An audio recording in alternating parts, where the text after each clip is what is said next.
Hi, everybody. Welcome to Bourbon Turntable. We're the show where we blend the love of whiskey with the love of music.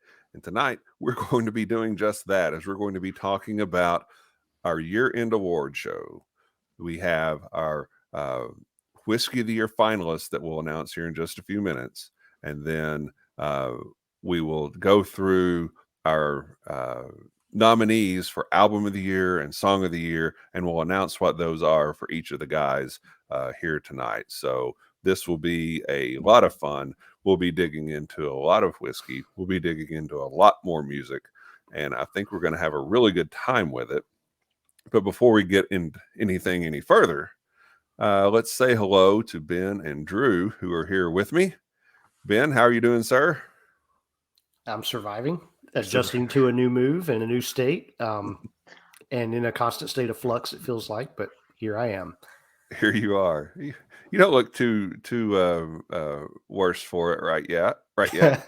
We'll see how it looks in a week or two, but hopefully you'll be all right. Yep. We'll carry you through it if we need to. So Drew, how are you, buddy? I'm good. I'm tired and hungover and cranky today, but I'm surviving. I'm doing well. I've got some chilies from DoorDash sitting in the next room, waiting for me whenever the show is over this evening, and looking forward to that. And then going to bed. I took about a 4-hour nap after having breakfast over at Silver Dollar today. Mm-hmm. I don't know if you guys have had their Sunday brunch, but they do some really good fried potatoes. Yes, they do. And enjoyed that and then a little nap. Yep. Yeah. But now, don't miss this opportunity though, because tired, hungover, and cranky. There's a song in that, buddy. Yes, that's right. That's right. There's a song in that. And go grab my notebook and a guitar somewhere. There you go. It's all good. Yeah. So you're in the right headspace to talk whiskey and music. Absolutely. Absolutely. Oh, wow. So before we get into the whiskey and the music, we're going to talk some music. This past week, I got to go see the Tedeschi Trucks Band. And Derek Trucks and Susan Tedeschi joined forces some years ago, and we were all blessed by it. Went with my wife, Cindy. I guess this is probably the 4th or 5th time we've been able to see them in the last few years. And the show is just fantastic every single time. And it's different every single time. You look through the set list on each tour, and every set list every night is different. And I think somebody told me once that they have 90 songs at the ready, and they just pick 20, 25 from that 90 each night. So you don't know exactly what you're going to get other than the fact that it's fantastic. I consider Derek Trucks to be the greatest living guitar player. I'm sure there are a lot of people that argue against that point, but he can just do it all. And when we saw him a few days ago, it was probably the best that I've ever seen him play. Every song, every solo, every fill-in was just phenomenal. And even his wife, Susan, she's a very good guitar player in her own right, and she probably played more guitar solos that night than she had in the past, and has one of the most beautiful, distinctive voices in all of music. So it was a fantastic time, and hopefully before too long, they'll be back around here in Louisville, and maybe the three of us can go. How about that? That'd be great. I'm all in. Yeah, I do not want to miss a Tedeschi Trucks Band show. It's just always good. Always good. It's very inspiring. Musical highlight for me was watching him play as a team with the Allman Brothers way back in the day, before anybody even really knew who he was yet. Yeah. So yeah. There's a lot that you can deep dive if you want to with Derek Trucks playing guitar. There's a pretty famous clip of him. He and John Mayer were on BB stage King. together with BB King. Yep. That was pretty awesome. Yep. And John Mayer's sitting there and he's playing his stuff, and then Derek Trucks takes over, and BB King's just like, "Oh yeah." He said something like, "Oh yeah, all the ladies are dropping their panties right now hearing that." So it was pretty darn good. But anyway, great time. If you get a chance to go see Tedeschi Trucks Band, highly recommend it. It will change your musical life. But now we're going to talk some whiskey, and each of us has submitted to the others their 5 finalists for Whiskey of the Year. Now, weren't a lot of restrictions placed on this, or rules or guidelines. It's just, what were your 5 favorite whiskeys this year? In some cases, it's stuff that just came out this year. In some cases, it may have been more further back than that. But at any rate, Drew, why don't you start us out by telling us about your Whiskey of the Year nominees? Absolutely. So I'll start with one I'm drinking, just because he's a friend and a friend of the show. But I'm drinking tonight the Buzzards Roost Toasted Barrel Rye. And this is on Kevin's list, not to give any major spoilers there, but big fan of Jason Brauner and everything that he's got going with the Buzzards Roost label. It's coming out of MGP. We're all big fans of the whiskey being made over there. So enjoying this one to sip on this evening. My other nominees, which we will discuss at a later date, we got the Elijah Craig Barrel Proof, the B release. So the second one from this last year. Anyone that knows me and has hung out with me and drank with me knows I am a sucker for Heaven Hill products, especially their barrel proof stuff. I just love it. And so this one to me has always kind of occurred as a sort of a pecan pie, cinnamon, brown sugar bomb. So it's got that a little bit of a nuttiness, but definitely heavy on the sweet aromatics. So love that one. I did not nominate the Toasted Barrel Rye, but I've got another Buzzards Roost pick on my list, the Barrel Strength Single Barrel. This is a whiskey that Kevin actually introduced me to early this year, and kind of fell in love right off the bat. It's definitely one that I keep around now. My next nomination was the Old Forester first release of the 117 series. That has some emotional connection for me, as Kevin knows and his wife Cindy, but it's a special bottle. I used to work for Old Forester and got to be a part of their single barrel program for a long time. And one of the things I loved the most about that whiskey was when we would have a short barrel, something that had sat and got oxidized and tons of air. And Jackie Zykin, their master taster, and I were always a big fan of those barrels. And so to get that flavor profile back in my life after a couple years away from that company was a huge win for me, for nostalgic reasons, but also it's just freaking great whiskey. Olfo typically ranges, 5-6 years. This tastes to me like a 11-12 year product, and it's just everything you love about Olfo dialed up to 11. So big fan of that one. I've also nominated the Wild Turkey Master's Keep, the 17-year bottled and bond. I think a lot of us love that whiskey for a variety of reasons. That is what I'm drinking tonight. Outstanding. So, cheers. Quite jealous. My bottle did not survive tonight. But yeah, great whiskey. Yesterday being Jimmy Russell's birthday, we're all big fans of that one. And then last but certainly not least, our friend of the three of us, friend of the show, friend of the whiskey community, Alan Bishop's whiskey, Lee W. Sinclair 4-grain bottle and bond. So this was another one that I came into contact with for the first time this past year. Absolutely fantastic distillate. You can tell I think right away, the love and the care and the attention that was put into making this something special. And then this whiskey has been involved in a variety of significant moments for me over this past year, times with friends, times in my personal and professional development, where we reach for that to toast to something special. So very, very attached and a big fan of that whiskey as well. So very cool. That's my 5. Very cool. That's a good 5. That's a very good 5.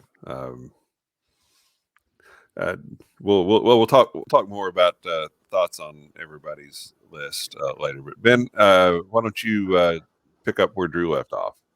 Yeah, no, that's a great list. That's hard to follow up right there, Drew.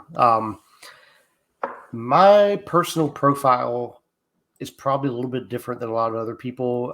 If you know me from my other show, My Whiskey Den, we focus on American craft. And so I've garnered a palate that gears towards that grain forward style of craft whiskey. I really prefer to taste the mash, to taste the distillate, and not just the barrel or primarily the barrel notes. And so those are things that I look for in a spirit. So keep that in mind as I go through this list.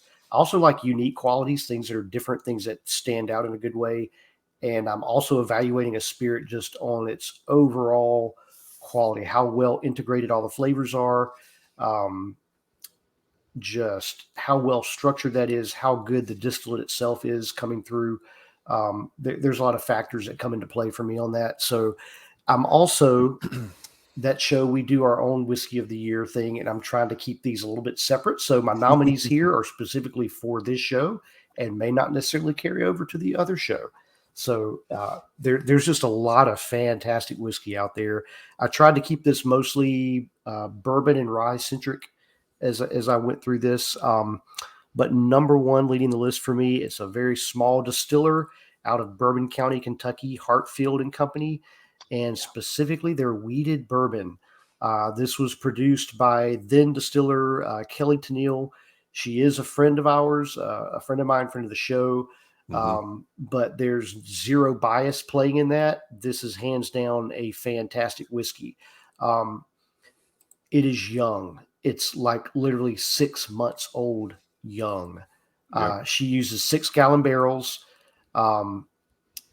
But the quality of the new make that is going into this is absolutely phenomenal. And her control of the barrels, the maturation there with that youthfulness on it, it's a unique, wonderful, tasty whiskey that I absolutely adore.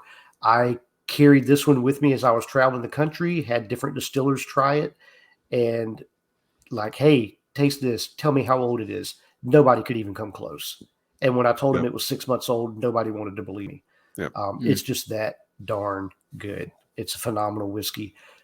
Kelly did a fantastic job with her tenure there, with her standard bourbon and with this wheated bourbon. I absolutely keep coming back to this one. It's fantastic. So that one was a new discovery for me this year. Really enjoyed that one. Number 2 on the list is, again, somebody that I've gotten to know that I have a deep respect for in the industry, Todd Leopold. He's a true pioneer. He's a historian. He's a master and an artist at what he does, although he will probably deny all of that because he's maybe one of the most humble men I know in this business, and truly so. But his 3-chamber rye is one of the more exceptional and unique spirits I have ever had the opportunity of tasting ever. Period. It's a game changer.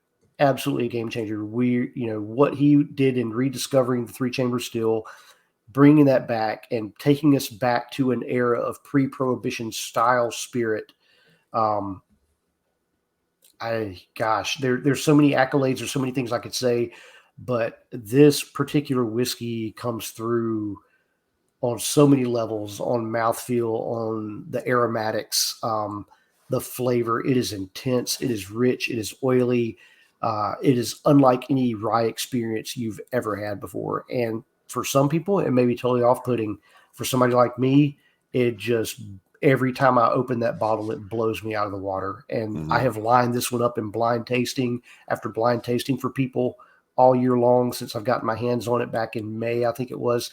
And just about every single person is like, they're going through the lineup, they're smelling, and then they hit that 3-chamber, like, oh my gosh, what is this? You know, it just, wow. It's got that wow factor. Number 3 on my list, going back to our buddy Jason Brauner. I love what he is doing with the barrel finishing. There's a lot of people sourcing MGP. There's a lot of people doing a lot of things with MGP. I don't know that I've met or come across any quite as good as what Brauner is doing with Buzzards Roost.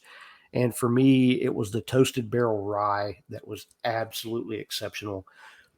This is a spirit that is just outstanding on its own for rye. It's got some great flavor. It's got great aromatics, great mouthfeel again. It is absolutely killer in a cocktail, but it's super fantastic to sip on its own. And it's been just a standout for this year. Ever since I believe you put me on this one, Kevin, back when I first visited Kentucky back in April. So that one has been an absolute standout for me. Number 4 on the list. Again, I got to throw out a little bit of disclaimer because my relationship with Alan, I think, is, become known to the community. He's become a personal best friend. He has helped train me in distilling. I got to go and shadow him at French Lick for a week, actually run the still, and ran a batch of Lee Sinclair myself, which was just an amazing experience. I've been a huge fan since I discovered Spirits of French Lick last year. He reigned in our Whiskeys of the Year awards for my whiskey den. And again, he's just knocked it out of the park with another fantastic round of Lee Sinclair. This one is a 3-barrel blend that's a little bit off profile of the standard Lee Sinclair, but it's called the Iconoclast. And it's just a stellar bottling of bourbon, period. Amazing flavors. Again, Alan creates a unique and wonderful grain-forward spirit. And you get this in spades in that, but you get some wonderful barrel notes coming in this one that you don't typically get with the Lee Sinclair, and it all balances in this gorgeous, gorgeous way. So that one's another fantastic spirit. The last one on the list for me is a little bit different because it's coming from a craft distiller, but it's not craft. It is being sourced. Coming from Heaven Hill. It's a blend of, I believe it's 7 and 15-year-old bourbons. And they've been aged or at least I think one of them has been aged in Amarone casks. And so I'm talking about the Yellowstone 2021 limited edition release. And you want to talk about a fruit bomb. That's exactly what this is. It is just incredibly tasty. Just some gorgeous flavors on the palate, on the nose. Absolutely fell in love with this one when I got to taste it at the distillery on release day. Got a bottle, and I've thoroughly enjoyed that one through the year so far. So just another outstanding job of sourcing and blending and the work they're doing at Yellowstone. I love what these guys are doing down there. Their own spirits are amazing. But this 2021 limited edition release, again, is just really struck a chord with me. Just finishing and blending and that art in and of itself right there. So that's my top 5 for the year. Very good. Very good. Another excellent 5. And you'll see why I think yours are excellent in just a minute. There's a little bit of crossover, a little bit of overlap. So I'll just start with Leopold Brothers. It is a very special whiskey, and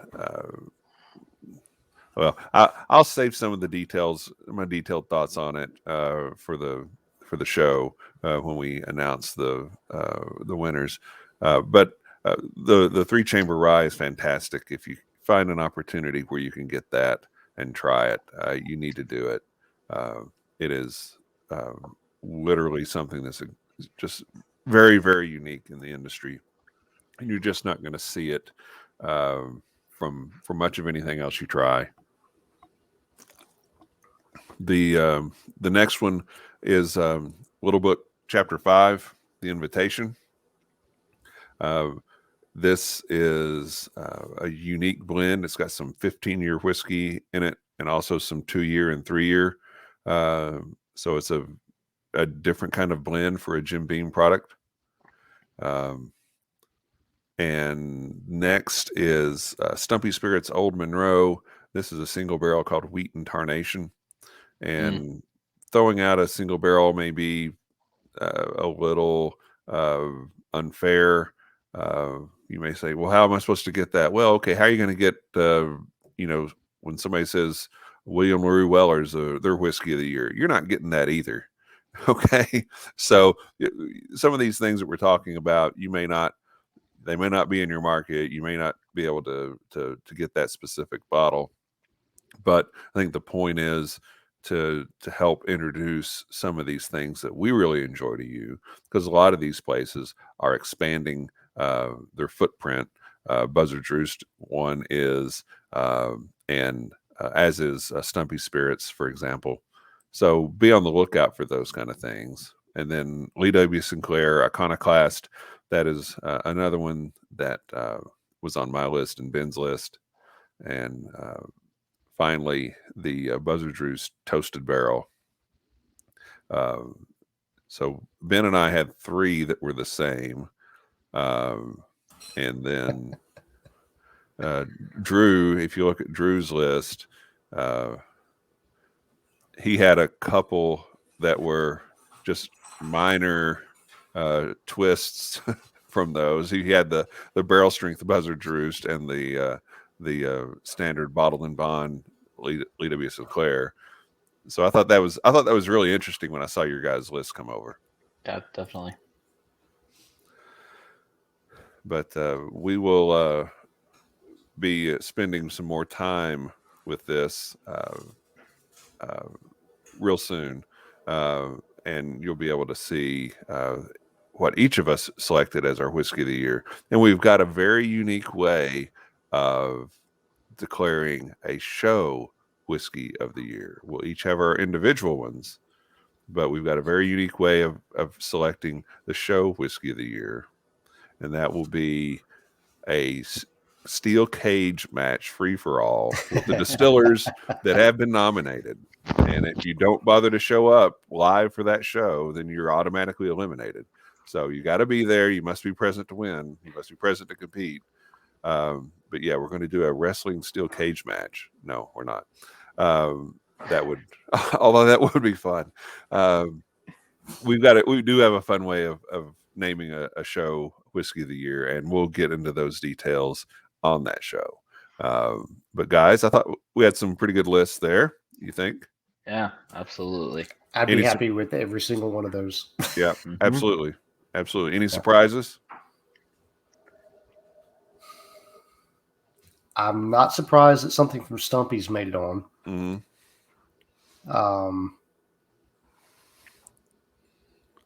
Honestly, not really. Seeing every single one of those, I can understand why they would be on a top 5 list. Yeah, for any individual. Yeah. So yeah, I think knowing you guys and your palates a little bit, it's just like, oh yeah, that 100% checks out. Yeah, right? that makes sense. That makes sense. Agreed. Like, yeah. not surprising. Just like, oh yeah, 100%. That makes sense. Yeah. And I guess one of the things that did surprise me is I thought, Ben, you would have something from Texas, because I know there are a lot of Texas whiskeys that you like, but nothing made the list. So I'm going to say this. Last year was hard in craft whiskey for us selecting a whiskey of the year. This year may even be more difficult because there's so much good stuff coming out of craft distillers right now. Yep. So many good things. And I tasted some absolutely stunning whiskeys from Texas. But when I survey this and I look at what's, uniqueness and just the quality of what it is, these are the ones that stood out the most to me. Yeah. Not saying that, there's a lot of those that don't mention or aren't worthy of mention, because there are. Again, hard to pick, but these are the ones that I kept coming back to through the year. Yeah. So. Yeah. All right. Well, we'll move on before we give too much away. But hey, good list, guys. Cheers on that. Yeah. Good job. Cheers. So we're wrapping up side A. We've talked about a lot of different whiskey. Talked a little bit of music. We're getting ready to do some deep dives into our year-end album and song of the year lists. But before we do that and get to side B, we want to do one more thing and tell you about an upcoming show that we think is going to be a whole lot of fun. And Ben, well, Ben will have to wear two hats, and I guess one of them could be a backwards hat. Having the backwards hat may work, and then you can have the front hat on. But we're going to do a joint show, My Whiskey Den, Bourbon Turntable, December 29th. We're going to do that live. That'll be a Wednesday night. More details coming about that. So watch this space and Facebook and such, and we'll have a great time with it. And it'll be a whole lot of fun. Because we obviously love Ben, and Mike and Patrick are great guys too, and they've been big supporters of our show and promoters of our show. So really, there's not a whole lot planned for that show. That may be a dangerous thing. We'll probably talk a little about year in review and looking forward to 2022 and good stuff like that. But it'll be fun. It'll be a good time. So mark your calendars, December 29th, and be sure to tune in for it. So with that, we're going to flip over to side B of the show, and we're going to talk about album of the year finalists. And this is fun because you're going to see a lot of diversity in this. And I think there was only one album that showed up on two lists, and that was it. We came close on a song of the year nominee, but it was very different. So Ben, why don't you care to lead us off on your album of the year? And if you'll just start with any of the five and tell us a little bit about it and why you liked it. And, you don't have to go into great detail, and then we'll talk about your list. Okay. So start with number one. And a lot of this, if you've watched our previous show, you're going to know what my home base is musically. And that for me has been a lot of what this year has been about in music, is kind of going back to home base, if you will. I just hit off number one, the Melvins, coming from that whole grunge period. They go back even a little bit earlier in the 80s, kind of one of the inspirational sounds for a lot of grunge bands. But their album, Working with God, they're going back to an original lineup. And they've just captured that whole sound for me, from top to bottom on the album. Just love that heavy distorted guitar on this, really driving. They also have an incredible sense of humor with a lot of their music, very tongue-in-cheek lyrically, and with some of the subject matter. But I've just really enjoyed this one. So that one for me is like, this is kind of like, I won't say the rebirth of grunge in a way, but they kind of capture a little bit of that feel on this album in a way. Another one coming from that grunge era, Allison Change, the lead guitarist and founder of the band, Jerry Cantrell, on I believe it's his third solo album called Brighton. And first one in a while, wasn't it? First one in a long while. Yeah. Yep. So Allison Change is still going. They've had a new lead vocalist, and they've produced some albums since Lane passed away that are all very good in their own right. But this is just got a feel to it. It's, if you're familiar with Jerry's solo work, it's got that feel of his solo stuff. It's like you can feel a little bit of the Allison Change vibe going on, but it's not really there. To me, there's a softer edge to his solo stuff. There's a little bit more of a blues element to it. And to me, this is just the talk about the classic Western gunslinger. This is the classic guitar slinger just doing his thing in such a great way. And I love how these songs come across, and from top to bottom, just a lot of good music for me. Really enjoyed this one again. And it's going back to home base, because that's another thing for me musically. I've been going back and exploring in the last year some stuff that was influential to me. And one of those was his first solo album, Boggy Depot. So I've been listening to that a lot. And then this came out, and it was really fun to go back and hear that album from so long ago to see where he's progressed to now with this one. So Jerry Cantrell and Brighton. Another one is from a very interesting band, because Pussifer is what Pussifer is. So Pussifer and their album Existential Reckoning. This one came out at the tail end of 2020, so I kind of count it more for 2021. They launched it with a kind of this live show from Arcasanti there in Arizona, and it was an amazing show and performance. It's a really interesting sound that they're exploring. Just an incredible concept from top to bottom of this album, and I think that's what fascinates me the most, is the concept and the lyrical depth of a lot of the songs. Maynard is a brilliant songwriter, in my opinion. If you're familiar with Tool or Perfect Circle, this is going to be a really different departure. And even for Pussifer, this is really kind of getting out there a little bit. They're hearkening way back to some late 70s, early 80s electronic and new wave style of music. And but really taking it off the tracks with this one. And I love what they're doing lyrically with this album, especially considering the times that we're in and what a lot of the subject matter is dealing with. I think it's just well done. The vocals between Maynard and Karina Round are, I think, fascinating and amazing at the same time. Matt Mitchell, what he's doing with some of the guitar and electronic work, again, is just outstanding. This has been an album from the time it released to now I've not been able to get away from at all. Keep coming back to it. So I've really enjoyed that one. Another album is Black Pumas, self-titled album from the band. Got to see these guys live at Railbird here in Kentucky.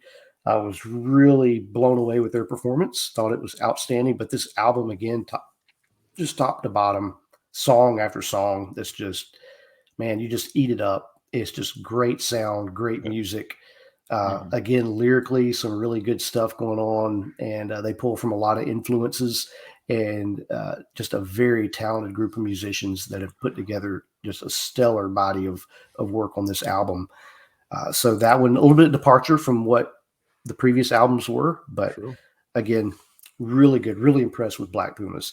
And the last on this list is Tyler Childers' Long Violent History. Been a Tyler Childers fan for a while, and this one is just, man, it just hits all the how do you even define, is it folk, is it country, it's a little touch of bluegrass, it's just, it's got that mountain music Americana thing going on, and it's rustic, and it's just there's an emotional oomph to it, even with just, so many of the songs being just instrumental. There's an emotional oomph to everything that he does. And that's what, for me, carries it. And again, out of the sea of so much music coming out, that one just stands out as being really different and really special. And again, something I keep coming back to over and over again. So there you go. My top 5 albums. That's a good list. Drew, any thoughts on the list? Yeah, no, I love all those records. I'll talk more about the Tyler Childers one when it's my turn, but you can tell, kind of the through line in Ben's stuff. It's all things that he personally connects to emotionally. That's kind of the common denominator, I think, in all of our music, which we'll touch on later, I'm sure. But yeah, good list. Can't argue with anything on that. I had the chance to listen through the Existential Reckoning record earlier this week, and so good. Yeah. Yeah, it definitely got me out of my comfort zone a little bit as well musically. Yeah. Enjoyed that. Yeah. Yeah. The Existential Reckoning album. It to me as I'm listening through things, something will resonate that brings me back to a different artist, different sound, different album. And this to me had kind of a mid-70s Bowie meets The Cure feel to it. You can see that. Yeah. Because you've got what I thought was really interesting is because a lot of the songs start out very electronic. Mm-hmm. And then as the song progresses, the guitar comes into it, and the guitar is killer. Yep. But it's not throughout. So I thought it was very interesting the way the songs were put together. And I really enjoy Tool. I've not been a big follower of Pussifer, but I really enjoyed this album. So I appreciate you putting it on the list. I was not a big fan of the Melvins album. I think they could have titled it "Excuses to Use the F Word." That's what it was. There's a whole lot of that in there. Right. But love the Jerry Cantrell album. You're listening to it, and you're like, "Oh, well, this sounds like I hear some Allison Change in that," and it's like, right. "Oh, okay, that's why." But there's some surprising departures from that. He's not just trying to mimic Allison Chains on a solo album at all. You can kind of hear it in the guitar sound, but a lot of the genres that he pulls from is nothing like Allison Chains, and I think that makes it very interesting. Really love the Black Pumas album. It's I've seen it referred to as psychedelic soul, and I think that kind of fits.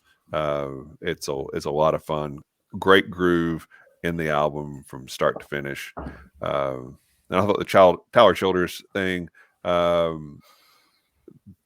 was a pretty brave album to put out for a lot of reasons, but just from a music standpoint, hey, I'm going to put out a instrumental bluegrass record. Right. Okay. Good luck with that. But he did, and calling it bluegrass may be too limiting, but it was definitely something that was very different, and kudos to him. So good list. Drew, let's go through yours now. Okay. So again, in no particular order yet, but number one for me was an album called Home Video by an artist named Lucy Dacus. This was a fantastic addition to my year. Lucy is 1/3 of the band Boy Genius, along with Julian Baker and Phoebe Bridgers, for those of you that may be familiar with those ladies. But fantastic writer. Songwriting is kind of the main emphasis of this album. There's not a lot going on musically that's all that different. It's definitely focused on the lyrics, but I personally attached to this album because of Lucy's own kind of journey with the church and evangelicalism, and kind of deconstructing. I know that buzzword gets thrown around a lot, but just kind of seeing, okay, when the ground falls out and you're not at home where you used to be at home with church and religion and all that kind of stuff, what's still there? So she kind of explores that theme throughout this album. And I really identified that just because of some things that I personally tried to reckon with this year. Fantastic. Would recommend it. Start with the song VBS if you're an ex-church kid or a current church kid or whatever. It's pretty freaking great. But yeah, anything she does, I'm a huge fan of, and those other two ladies from Boy Genius as well. Yeah, big fan. Number two for me was an album called In These Silent Days by Miss Brandy Carlisle. Brandy, I think, is probably in the top 2 or 3 songwriters for me happening in country music right now. she has a way of turning a phrase, and of just really getting to the heart of the matter. And all of her writing that is just so special and so unique, and really connects with me. So, if you don't know her, she's part of the Highwaymen, excuse me, along with a few other songwriters out of Nashville, Amanda Shires and Maren Morris, a few others. She also is doing a Joni Mitchell tribute tour right now, which is really great if you're a Joni Mitchell fan. But that record just really kind of explored, okay, what does it mean to get better? All of us have been through a time where we've wrecked our life a time or two, and just kind of reckoning with all that. And then what does it really mean to heal from that, move on from that? And that record has meant a lot to me this past year. So big fan of that one as well. Long Violent History, Tyler Childers made my list as well. Big fan of that guy. No misses as far as I'm concerned. He's about as close to batting 1,000 on my playlist as it comes. So for all the reasons you guys have mentioned, big fan of that one. A couple more. A Few Stars Apart, which is an album by Lucas Nelson and The Promise of the Real. I'm sure we'll talk about this more in a moment, but Willie Nelson's son, it's a fantastic country. I don't even really know how to classify them, because they've got some country influences, they've got some rock influences, they've got some folk influences, but I don't know that there's many people putting out, as again, that buzzword, authentic of music. He writes about his family. He writes about his thoughts on politics, on existence, what it means to be a good man. All those things kind of are themes throughout the record, and just fantastic group of musicians behind him. I've seen these guys live a couple times in the last, probably 2 years. But just great record. And I don't want to steal your thunder, because I know there's somebody else that has that album on their list coming up.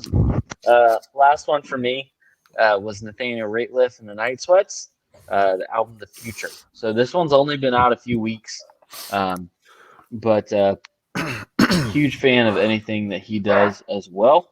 I think they've got 10 members currently. So you got your standard rhythm section, guitar, bass, drums, whatever. You got horns, you got, auxiliary percussion going on. This guy has one of the best voices that I think I've ever heard live. If you hear the record, it's just as good in person. So again, seen him a couple times in person here in Louisville and once in Nashville. I think what he's doing is really special, kind of in the folk Americana genre, but with his own kind of unique spin on it. You can tell some of the influences that he has from the 50s and 60s as far as the horn sections go. You can tell, the influence of John Prine and Johnny Cash and a few others on him. It's just kind of the conglomeration of all the things that I love. So big fan of this record, and looking forward to seeing more and more people fall in love with that as well. Yeah. I cut off my selections, my nominees based on time. Okay. So because I would have just kept going. So I said, I'm not going to put anything in this year's show that came out after October 31st. And I think this came out like the next week, or it would have been on my list too. The Nathaniel Raitliff thing. It's fantastic. It's like Americana meets big sound R&B, and Raitliff's voice is so diverse and can just set every mood. And I'm listening to it and I'm like, okay, is somebody else singing lead now? But it's not. It's him, and he just has such great diversity in how he sings. And I think this is a fantastic album. So it spoiler alert, it may be on my list next year. The Lucy Dacus album, Home Video, I thought the writing of it was interesting. I thought the the songs themselves, the flow of the album was fairly static. There was not a lot of, everything was kind of the same dynamic, the same tempo, and I usually like something that's going to be mix it up a little bit. But I think the writing was very interesting on it. Brandy Carlisle, I was surprised how much I enjoyed the album. I think it's a little less country than some of her other stuff. This is a little bit more pop than country. But I think, again, going back to the word authentic, I think it, not to overuse that to the point it's meaningless, but I think that is definitely applicable here. And we've already talked about Tyler Childers and the Lucas Nelson. Lucas Nelson was on kind of my short list. It didn't make my final cut, but I agree that he pulls from a lot of different genres. You can definitely hear the Willie Nelson influence from the first line of the first song. Okay. I played it for Cindy and I said, guess who this is? Well, I would say Willie Nelson, but I know it's not Willie Nelson. So who is it? Okay. It's his son. So, but a really good album. Really good album. I think it's an interesting list, and I think this list is true to who you are. So, yeah, Drew, Ben, what do you think about Drew's list?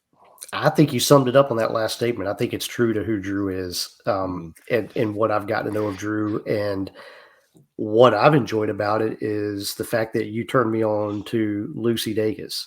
So that was somebody I did not previously know. It's something I find interesting in the album that I've been kind of digging into this one a little bit. I can relate a lot lyrically because I think some of what she's dealing with, what you talked about, you and I have been kind of on a similar path of things, which we probably need to have some more discussions about at some point, aside from the show. But the musically it's different, but this puts me back. It makes me think of there was a singer, Hope Sandoval, Mazzy Star, and that album that they had back in the early 90s kind of had that same, every song there was just this static flow through the whole album, but the more you gave yourself to it, you could just sit back and just let that thing go.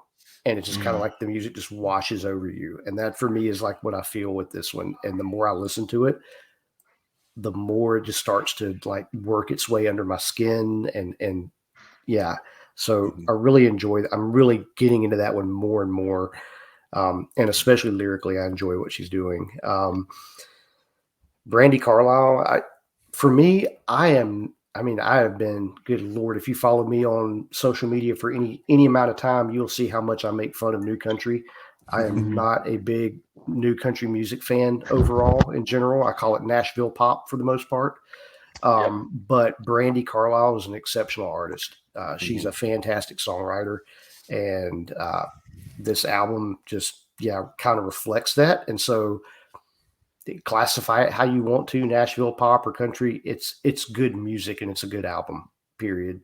So I completely understand that one. On there, Tyler Childers, we've discussed this one. Lucas Nelson, another, just in my opinion, a great artist. Love what he's doing there.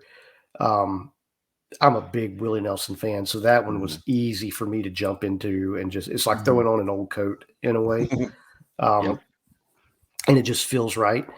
Nathaniel Raitliff, that album, that was probably my number 6. Yep. If we went top 6 instead of top 5, that one would have been number 6. And his album from last year, what is it called? And It's Still All Right. That album for me was like one of my just go-to albums 2020. A lot of songs. Absolutely loved, hit me personally. I used to work through a lot of stuff. Love Nathaniel Raitliff, whether he's solo or he's with the Night Sweats. I think he's just another phenomenal artist that we've got out right now. Yep. So that album, that one, that was darn near close. I'm like Kevin. We do this list next year, and that one's going to be that's on there. It's probably going to be on there. Yeah. So Very Good cool. stuff. great list. Very Yeah. cool. Yeah. Now, one thing, and I want to mention this while I'm thinking of it, when we had Alan on the show, one of the conversations we had, and Alan kept asking the question, where's there good music now? Yeah. Where do you find good music now? And I can see I mean, I think it's a valid question. But it's also like the question, where do you find good whiskey now? Sometimes you have to look. Yeah. And sometimes you have to know who to trust. And hopefully, as we're doing more of these shows, we're building a certain level of trust with the people that watch and listen. And when we suggest a whiskey, or when we suggest an artist or an album, hopefully that trust has been built up to the point that people will try it. Doesn't mean that they'll always like it, but at least they'll try it. But one of the things that we're going to do fairly frequently in 2022, we're going to do shows that we talk about what's the new music that we're listening to, and what's the new whiskey that we're drinking, and to try to help people keep things fresh, just ourselves as well, but try to help the people that are in touch with the show to keep things fresh, both in terms of the whiskey that they drink and the music that they listen to, because we can all get into a rut. I mean, I can throw, Back in Black CD in the car and listen to that every day, and that'll be great. I'll be fine, or I can come home and pour a shot of Booker's every night, and that's okay. I'll be fine. But I'm missing out on a lot in doing it that way. So we'll be doing some shows in 2022 that'll be, I guess, mini versions of this, where we talk about a new album, we talk about a new artist, we talk about something new that we're drinking, and try to help the people that are listening and watching find something new to drink and listen to, and hopefully we'll get feedback from them as well. But anyway, wanted to mention that while I was thinking of it, but I'll get onto my nominee list. The first one is the Foo Fighters album Medicine at Midnight. They actually had 2 albums out this year. The other one was Hail Satin, which was their basically covered some Bee Gees songs and a Barry Gibb song, which I really enjoyed, because I thought the disco aspect of it was fun, and you could tell that the guys had a good time with it. But Medicine at Midnight, to me, this is their best album since easily their best album since 2011's Wasting Light. Agreed. Yeah, it has a very optimistic feel to it, and both lyrically and musically, there's a hopefulness in it. I think that it's strong throughout. I don't think there are throwaway songs in it.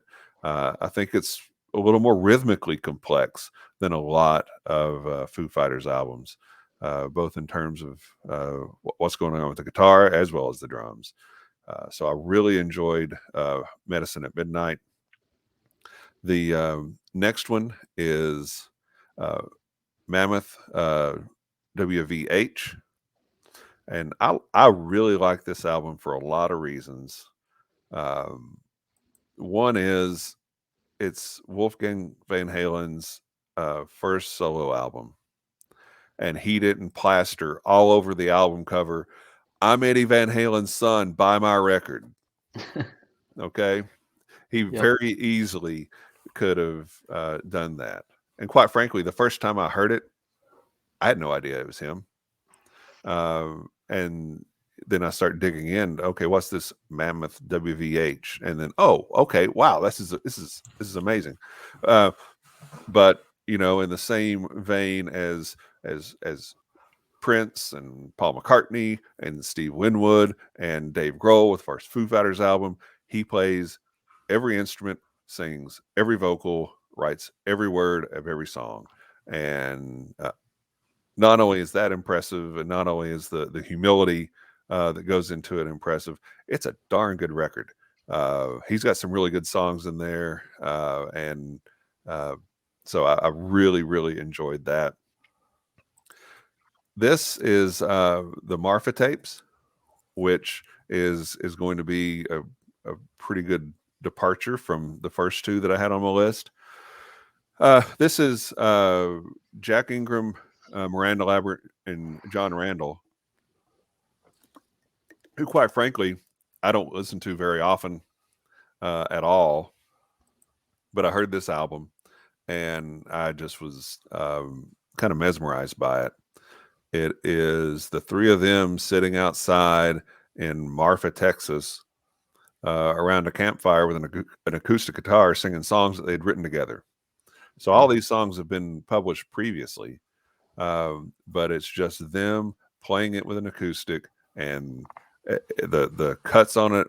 A lot of this it's one cut, and that's in the bag, and that's it. So there aren't any. There's not a lot of effects to it.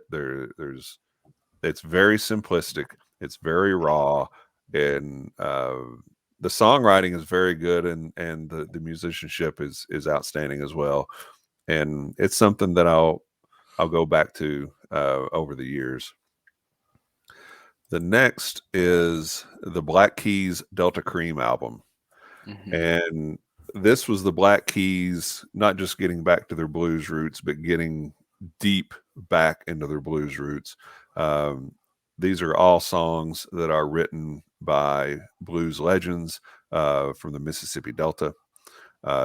Most of them are Junior Kimbrough or R.L. Burnside songs. And it has a kind of a rough around the edges sound to it as well. And they actually include in their band a bass guitarist and another electric guitarist that played with Kimbrough and Burnside. So that is very cool as well. Every time I listen to this album, I just hear the Delta Blues region calling me, and I'm thinking about, okay, when can I make a trip to go? So I really enjoyed this. I think that it was a passion project for Dan Auerbach and Patrick Carney. And, I saw the Black Keys a couple years ago. It was their Turning Blue album. So it wasn't their album before this, but it was the album before that. And they were really good. But when that show really took off was when all the other musicians left the stage, and it's just Dan and Patrick, and they're on the stage, just the two of them, and they're playing the old stuff. The energy from them and the energy in that arena went through the roof. And you could just tell, yeah, they like the other stuff that they're playing, but this is the kind of stuff that they're passionate about. So that was a lot of fun.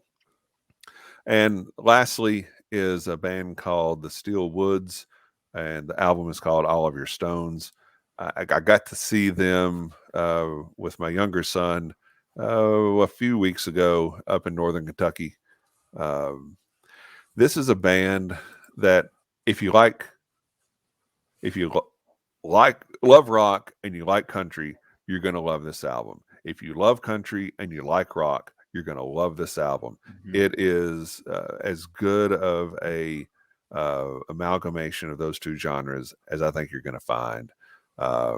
It's a little bit of George Jones and a little bit of Led Zeppelin, and it's a lot of fun.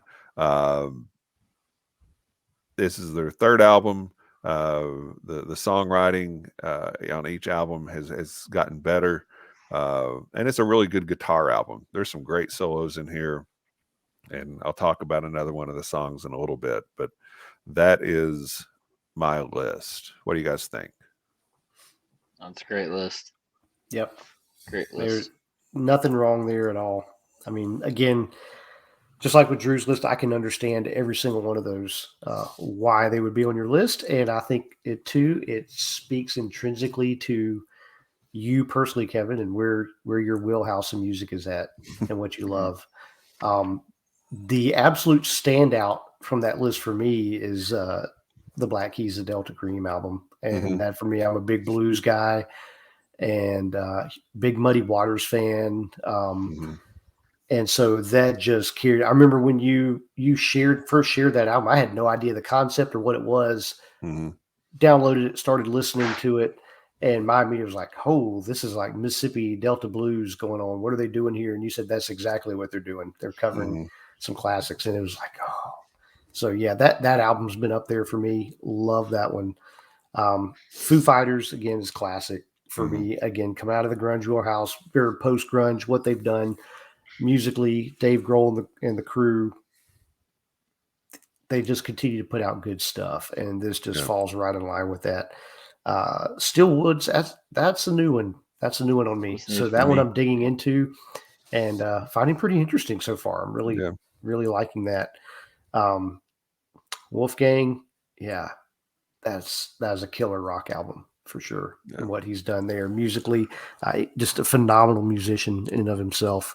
So, and the Marfa Tapes is one I'm just starting to get a little bit into Mhm. and trying to feel that one out. It does have that kind of rough cut feel to it. And Mhm. there's part of me that likes that. And there's part of me that's kind of challenged by that. Mhm. And I like being challenged a little bit with music Mhm. sometimes. So Mhm. To me, if you sit out, if you're just listening to one song off of it, I don't think you yeah, get the feel of it. right. But if you'll start the album at the beginning and, you know, just listen to the thing through, it's almost like they're inviting you in to sit by the fire with them and listen to him sing. Right. Yeah, it's very intimate that way. I Right. really enjoyed that part of it. Yeah, that was my album 6. If we had an extra tape, Yeah. I know we talked about that concept a little earlier, but Yeah. man, I love that record. Love that Yeah. record so much. Yeah.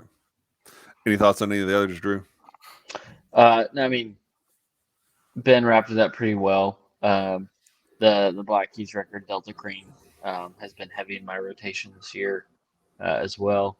That's up there for me. You know, we've talked before about, you know, Wolfgang Van Halen and, you know, his contribution to his own solo stuff. Mm-hmm. Big fan of that one as well. Yeah. Not any surprises knowing you, Mm-hmm. but yeah, I think it's cool how much diversity there is in this list for each of us, and kind of Yeah. getting to know the other ones Yeah. a little bit better through this Yeah. through this process of picking records was really cool. Yeah. Okay. So let's see. Ben, album of the year. What is your pick? Album of the year. Honestly, as much as I love all these other albums, for me, it's not even close, and it's Pussifer with Existential Reckoning. Again, the music, the songwriting. This one musically, it's a little bit of a stretch. Even being a big new wave fan that I am, this one kind of pushed my boundaries a little bit, and Mm-hmm. I had to dig in. But when I did, holy cow! This album just grabbed me, just hooked me in, and I enjoyed the ride of it. Mm-hmm. I love one of the things I love about this. I love the concept. It starts out this kind of, I don't know, almost post-apocalyptical type of issues that it's dealing with lyrically, and there's moments where you're on this ride and it's kind of up and down as the songwriter is just taking you through this process. You hit some really, really dark low points, and then you start to come out the bottom of it, and there's like this. It's funny if you understand Maynard. It's a tongue-in-cheek message, but it is a message of hope and positivity. Mm-hmm. By the time you reach the last song, again, it may not be the outcome you're thinking of, but as he said, you know, it's all going to be all right. You know, we're in this existential crisis, but in the end, it's going to work itself out, and we're all going to be all right. Mm-hmm. And that song was highlighted for me by the performance they had where they're playing at night at Arcosanti. And then that last song, as they're singing that last song, the sun is rising in the background, almost like this symbolism of, you know what, sun's going to rise again, you know, new day comes. Very cool. Even though we're going through all this crap. And the funny thing is they wrote all this back in 2019 before COVID hit. And then yet so much of these songs kind of deals with the world crisis of what's been going on with COVID and everything else and the fallout of all that. But at the end, they do this live show and they time the last song with the sunrise. And it's like, there's this beam of hope. And like I said, I keep coming back to that album month after month, week after week, ever since it's come out all year long. And I just think it is so well done top to bottom. And it just, it connects with me more than anything else. So very cool. Very cool. All right. Drew, how about you, sir? Yeah, I for similar reasons, maybe in a different vein, mine is going to be the Lucas Nelson, A Few Stars Apart. Just top to bottom, the songwriting was something I could connect with. Very personal, very intimate writing. Really just kind of that aspiration to be a better man, a better person. It's just kind of been the theme of my year, is to just move forward and grow in the ways that I wasn't able to grow before. So for a multitude of reasons, that album really connects with me. Obviously, love the instrumentation, love the feel of it. That's kind of the home base for me musically, is that folk Americana feel. But just love that record top to bottom. That one has come up again and again. You know, you guys know me, but if it's not Rustin Kelly or Taylor Swift or something like that, Lucas Nelson's in the top 5. I love that record. Yeah, love that record. Very cool. Yeah, I'd as you're going through your descriptions, I marked which ones I thought you guys would pick, and I'm 2 for 2. So checks out. I'm 2 for 2. For me, it wasn't necessarily as deeply personal as it was for you guys. It was just an album that I thought was important for a lot of reasons, and I like the idea that this album was made, and I think that the artist that made it because it was a passion for them, and I don't think they really cared whether it sold one unit, and that's this Black Keys Delta Cream album. It is a throwback in every sense of the word, and the music just resonates with me. I think you can feel the passion that these guys have for the music that they're making through every single song, and it I don't know, it just resonates, and kind of inspires me to go back and look more at some of the old blues stuff and see what's there and see what else I can find, and make that trip to Mississippi. Maybe get you guys to go with me and see what all we can get into there. So the Black Keys Delta Cream is my album of the year. Awesome. Yep. Not surprised with that at all. Yeah. But a great pick. Yeah. So song of the year, we can I think we can probably move through those a little quicker than we did the albums. I think that there's a lot more to talk about on those. But Ben, I've got your song of the year nominee list and this lovely photo of you there. All right. I think you're enjoying a cocktail at I think I'm pretty sure I'm at 6 and 20 on yeah. that one. Yep. One of my personal favorite little distilleries there. Yeah, song of the year. Pretty, kind of close to in line, I think, with some of my album of the year stuff. Bullet Train to Iowa from Puss Fur. That's just, I think, a fantastic song on that whole album. It's got a little bit of a different feel than some of the other songs, maybe a little bit more guitar.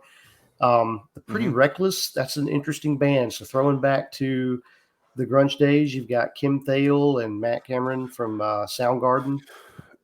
playing on that one with a female vocalist, and I think that one's just got a killer sound overall to it. Tyler Childers' Long Violent History, not much more you can say about that one. Royal Blood, that was an album that I've really enjoyed this year, and that Trouble's Coming song, I just keep coming back to playing that one over and over. And Kings of Leon, The Bandit, they just do what they do, and that I think was just an outstanding song that they put out this past year with that. So that's my nominees for Song of the Year. All right. Good list. I like that list. We'll see some carryover on the Royal Blood side when we get to my list.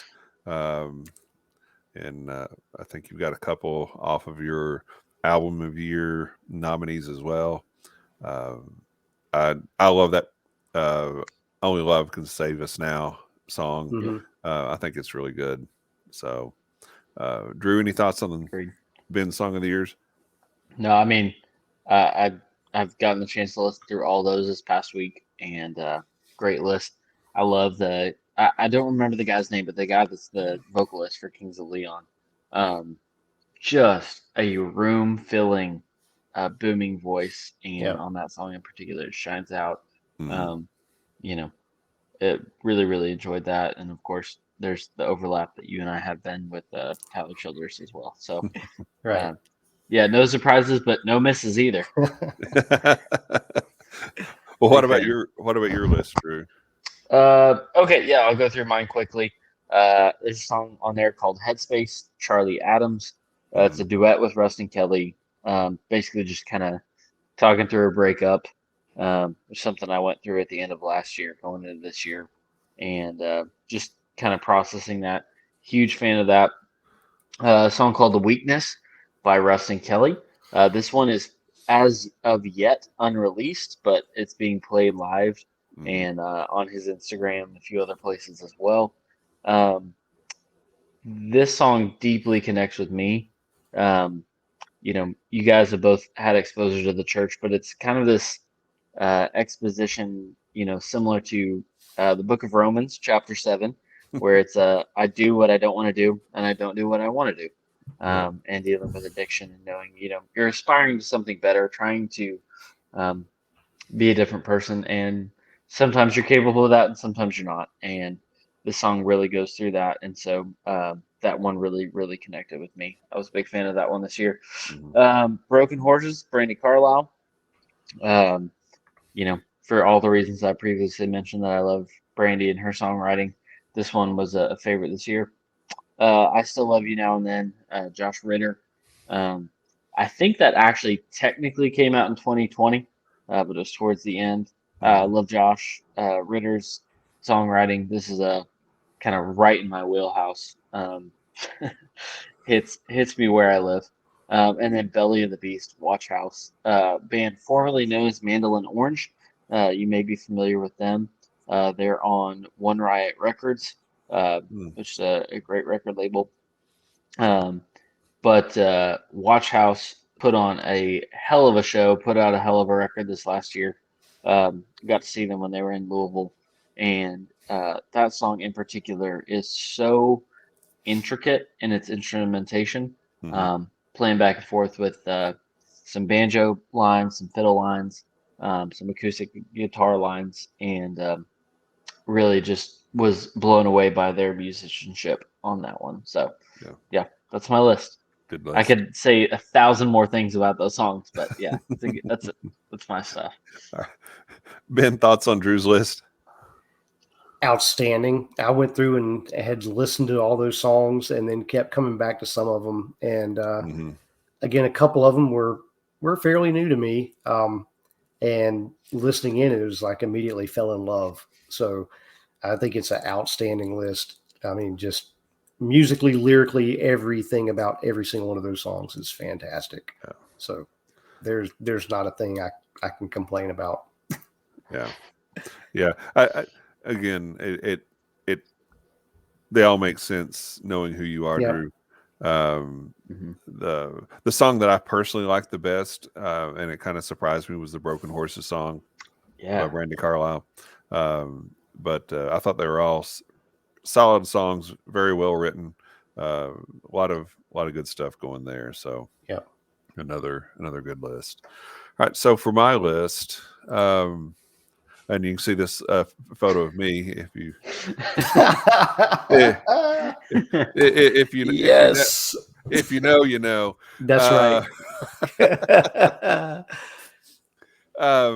The first on the list is a song called "I Need You" by the Steelwoods, and it's very simple in its lyrics. It's a very simple, straightforward love song, but it is the vocals on it are out of this world, and it's actually a duet with Ashley Monroe, and so the lyrics are, like I say, fairly straightforward love song. The vocals are outstanding, but the guitar solos that are interspersed in this are just, kind of amazing things, especially for a song that is a fairly slow tempo. So it's not a metal kind of melt your face guitar solo, but it is the emotion of the song is captured in the guitar work. Making a Fire by the Foo Fighters. To me, this is a song about self-revival and renewal. It is a rock song with a great groove, but it's got a definite gospel kind of feel to it, especially in the chorus. And I've got a Royal Blood song on my list as well. I kind of went back and forth between Trouble's Coming and this song Boilermaker. This song, first time I heard it, I thought, well, that sounds like Queen of the Stone Age, and it turns out that Josh Homme produced that one song on the album. The song I Don't Live Here Anymore is the title track off the new War on Drugs album.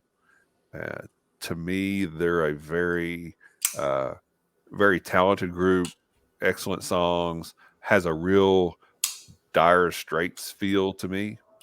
So I really enjoy that. Yes. And then the last song on my list is by an artist named Adia Victoria, and it's on her album called A Southern Gothic, and it's a song called Troubled Mind.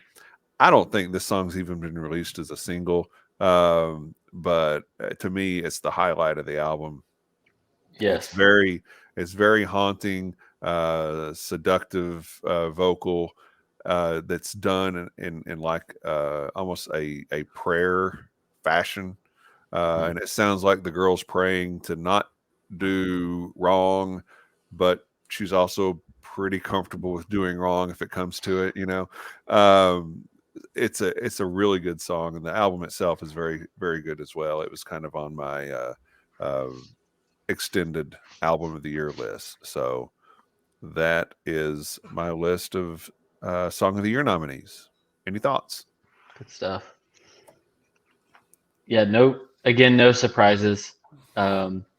I thought that was a really solid list. The Adia Victoria was a new one for me this year. Kind of hearing about her through Jason Isbell, who I'm very excited to see with you in a couple of months. It's going to be a good show.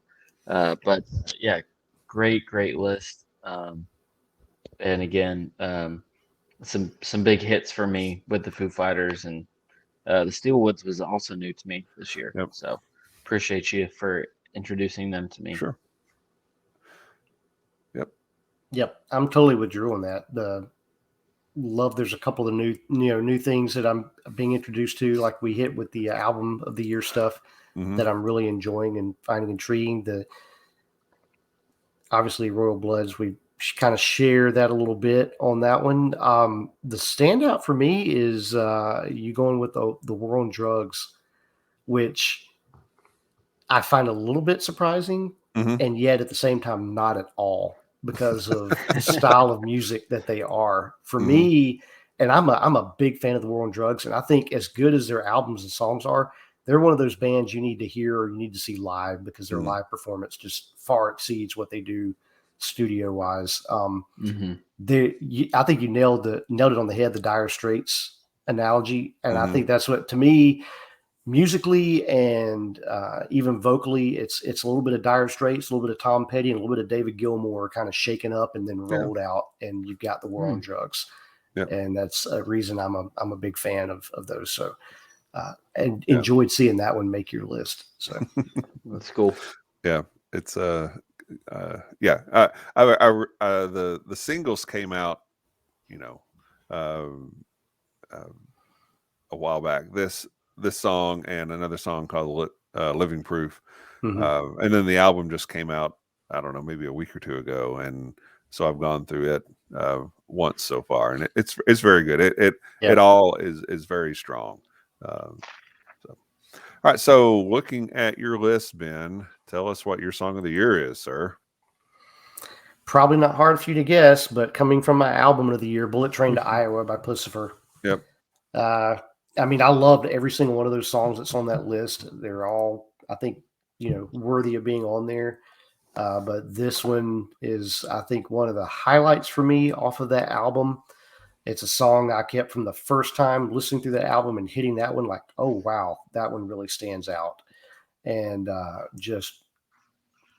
man, I keep coming back to that one day after day, all year long. From the time I first heard that album, I think that was released back in November of last year.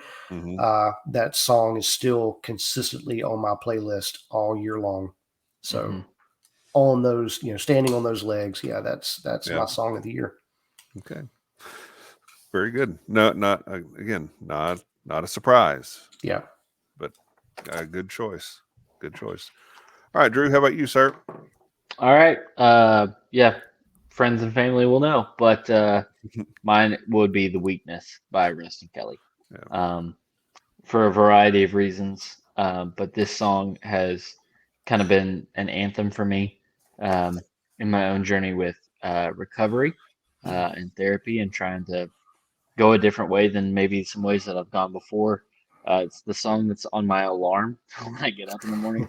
That lesser part of you that wants to go numb and wants to make the choices that are easy just because they protect you and they make you feel better. It's not worth it. And so this song has kind of been a reminder for me each and every day to get up and don't give up to that weak part. For that reason, this is my song of the year. Yeah. Well,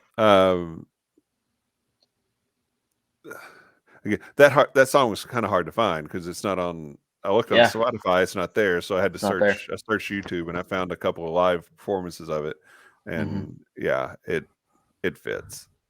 It fits. Thanks. Yeah. Ben, any thoughts on it? You nailed it. It perfectly fits, Drew. Yeah. So I'll say this as a very, very honorable mention. I can't not bring this up and remind everybody that Angel is on all streaming services, and you should play that thing once a day at least to get those stream numbers up. But the EP comes out in January 15th. Is that correct, Drew? January the 15th. Yep. We'll be together for that. That's good. We're working on a venue now for a release party and hoping to get to make that all happen. But yeah, full record out in January 15th. Thanks for the shout out. Yep. And talk about a song that gets its hooks into you and won't let go. That one does it. It's great. Yep. So for me, this was my list, and the song that I chose was "Making a Fire" by Foo Fighters. And the reason that I picked it is it's almost like in the song Dave Grohl is looking back on the things that he's done in his life, and it's not really looking back with regret, but it's okay. Now let's go. Let's make that fire. Let's get everything going. Again, like I said before, it's about self-revival and renewal. And to me, that's where I'm at. That's what I want. I don't look back on anything in my nearly 55 years with regret, but I don't want to just coast on that either. So for those reasons and the fact that it's a really good rock song, I picked Making a Fire by the Foo Fighters. So those are our lists and our winners on our music awards. We will be doing a few other very I'll say very different music discussions when we do our Whiskey of the Year awards next time when we do the live show on December 15th. But for our album of the year, we've got for Ben Pussifer, the Existential Reckoning album, and for Drew, Lucas Nelson and the Promise of the Real, A Few Stars Apart, and for myself, the Black Keys Delta Cream. Those would be the albums. And for songs, Ben's got Bullet Train to Iowa off the Pussifer album. Drew has The Weakness by Rustin Kelly, and I have Making a Fire by the Foo Fighters. So I think we acquitted ourselves pretty well on that, guys. Good list, boys. Yeah. Yep. That was a lot of fun to put together. It was a lot of fun to see what you guys had. And just, again, some of it was new, and that was great. And that's the part of this that I really enjoy. So as we're wrapping things up here, anything else, any final thoughts on album of the year, song of the year? Just go check out the playlist in the YouTube episode description. Yeah. There's a lot of good music on these lists. Everybody should get familiar with them. Yep. I've really enjoyed getting to listen to both of y'all's picks for albums and songs. It's been a big deal to me over the last couple of weeks. So same. Yeah. A lot of fun. All right. So as we're wrapping stuff up, getting towards the end of side B, Benjamin, what do you want to share with us tonight? So we are part of the Bar Cart Co-op, in which we share with several other producers of content, if you will, via different realms, podcasts, YouTubes, whatnot, dealing with the spirits community. I just want to share with you a show called Distillers Talk, featuring Alan Bishop, the head distiller from Spirits French Lick, and Christy Atkinson. Together, they host a great show where they bring on distillers and other industry people to do interviews, taking a very deep dive into the distilling arts, and especially exploring avenues of home distilling and moonshining and things like that. If you really like getting nerdy on spirits, that is the absolute show for you. You can find them wherever podcasts are found.